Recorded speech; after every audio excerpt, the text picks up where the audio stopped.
Break. এই break সিস্টেমের মাধ্যমে কি করা হয়েছে, গাড়িকে থামানো হয়েছে, গাড়ির গতি কমানো হয়েছে, স্লো করা হয়। হ্যাঁ, একটা নিয়ন্ত্রণকারী সিস্টেমের মধ্যে ব্রেক সিস্টেমটা অত্যন্ত একটা গুরুত্বপূর্ণ সিস্টেম।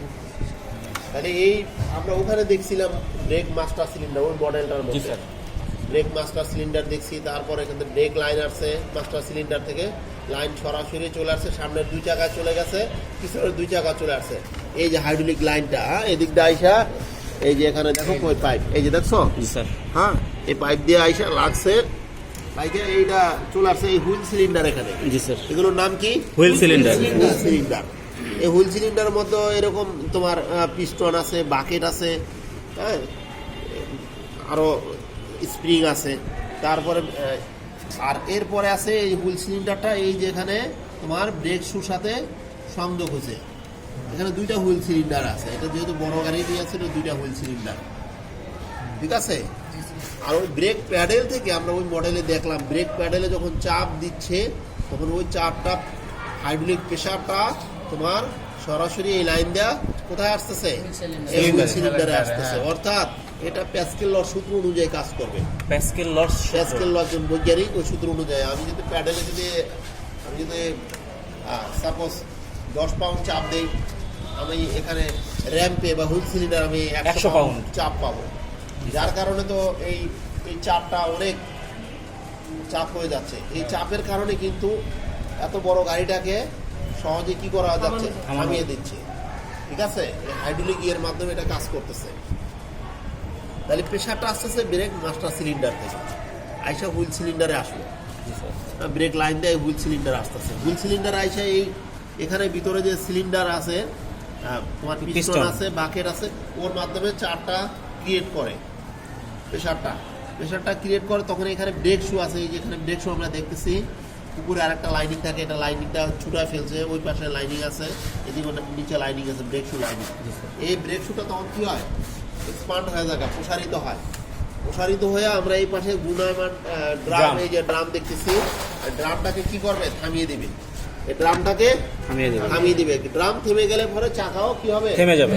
অর্থাৎ গাড়ি তখন ব্রেক হয়ে যাবে, গাড়ি স্টপ হয়ে যাবে, ঠিক আছে। আবার ব্রেক প্যাডেলে চাপ দিলে পরে প্যাডেলে চাপ থাকতেছে না, এই রিটার্নিং স্প্রিং এর মাধ্যমে, ব্রেক শু রিটার্নিং স্প্রিং এর মাধ্যমে ব্রেক শুটা আবার আগের জায়গায় চলে যাচ্ছে, পরে চাকাটা ফ্রি হয়ে যাচ্ছে যখন ব্রেক প্যাডেলে আমরা চাপ দিচ্ছি না, চাপ যখন না দিই। ঠিক এইভাবে 4টা চাকা একই সাথে কাজ করবে। সামনের 2 চাকা থেকে একটা লাইন চলে আসছে মাস্টার সিলিন্ডার থেকে, আবার আরেকটা লাইন চলে আসছে পিছনের 2 চাকা, ঠিক আছে।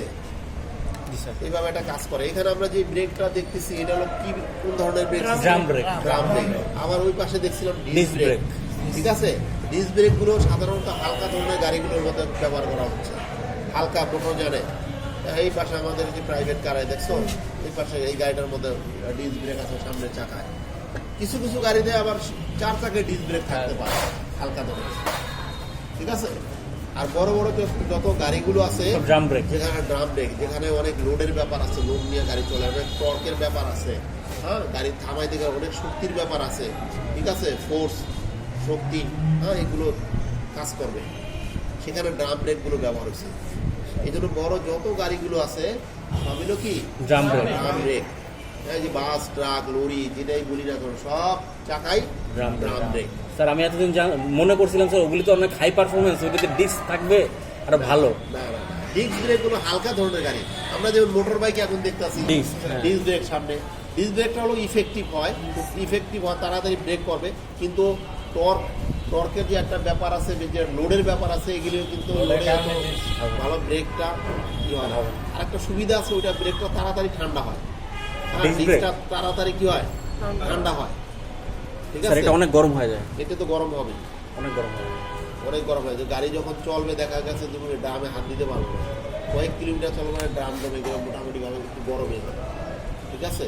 ব্রেকে যদি প্রবলেম না থাকে, তারপরে কিছুটা ব্রেক মারতে মারতে ড্রামটা কি হয়, গরম হয়। কারণ একটু ফ্রিকশনের একটা ব্যাপার আছে, হ্যাঁ, ফ্রিকশন ক্রিয়েট করেই তো কি করা হচ্ছে, ড্রামটাকে থামাই দেওয়া হচ্ছে। তাহলে ওখানে একটা ঘর্ষণের ব্যাপার আছে না স্যার।